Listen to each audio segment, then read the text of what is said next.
10টা হুন্ডা 20টা গুন্ডা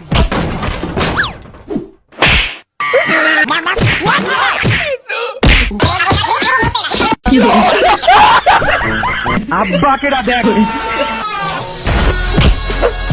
বাংলাদেশের প্লেয়ার সব থেকে ভালো খেলে। नहीं, इंडिया का प्लेयर सबसे अच्छा खेलते हैं। हमारे यहाँ नंबर 1 यूट्यूबर अज्जू भाई है। তাহলে হয়ে যাক কাস্টম, দেখা যাবে।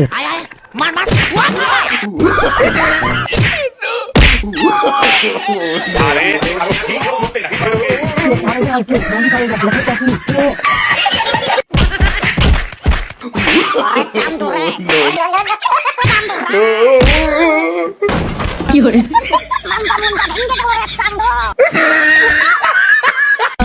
আব্বাকে দেখ, আব্বাকে দেখ। মুন্ডা চাচ্ছে তোর হোগা সাল চামড়া তুলি আলা দিয়ে একদম। क्या भाई करा रहे थे भाई